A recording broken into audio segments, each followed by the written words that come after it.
Selamat sore semuanya, kembali lagi bersama kami di WhatsApp Indonesia. Bersama saya, Aisyah Perdana, dan rekan saya, Asyifa Sosabila, yang akan menemani aktivitas sore Anda.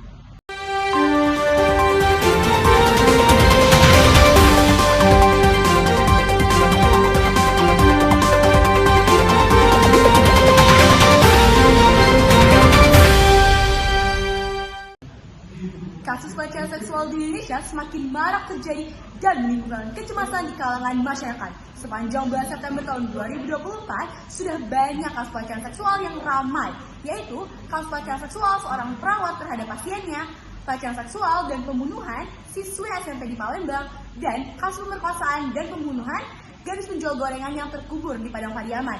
Meskipun telah ada Undang-Undang Tindak Pidana Kekerasan Seksual atau UU TPKS, namun tidak menekan angka kasus pelecehan seksual yang semakin lama justru semakin meningkat.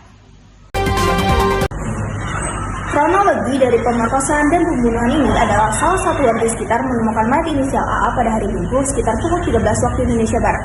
Hasil autopsi yang keluar menunjukkan AA meninggal dikarenakan lemas kekurangan oksigen.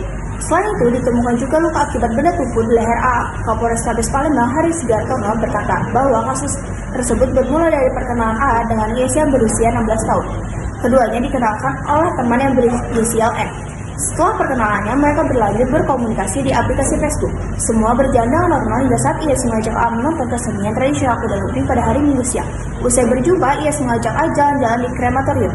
Namun tanpa A ketahui, IS sedang diikuti oleh ketiga teman IS, yaitu MZ yang berusia 13 tahun, NS yang berusia 12 tahun, dan AS yang berusia 12 tahun.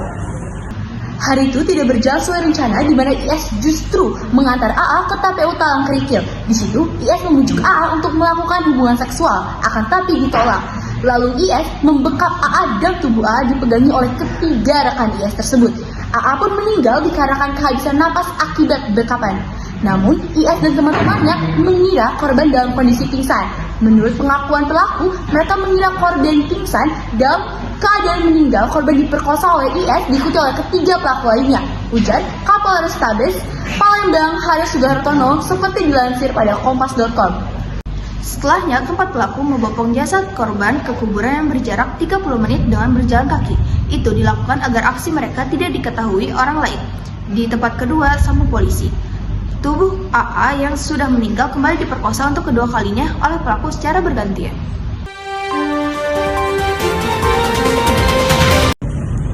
Di daerah lain, polisi juga menangkap seorang pria berinisial H, seorang perawat di sebuah klinik Karangan Kota Tangerang.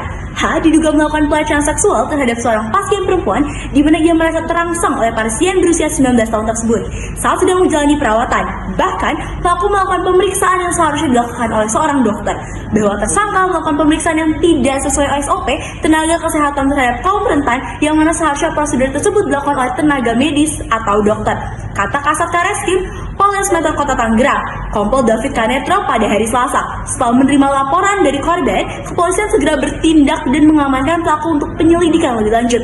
Kasus ini menjadi perhatian publik dan kepolisian terus mendalami kronologi kejadian seperti mengambil langkah hukum, yaitu tersangka H dijerat dengan pasal 6 huruf C Undang-Undang Nomor 12 Tahun 2022 tentang tindak pidana kekerasan seksual dengan ancaman hukuman maksimal 12 tahun penjara. Pemirsa, informasi tadi sekaligus mengakhiri perjumpaan kita pada sore hari ini. Kami berdua izin pamit undur diri, selamat sore dan sampai jumpa.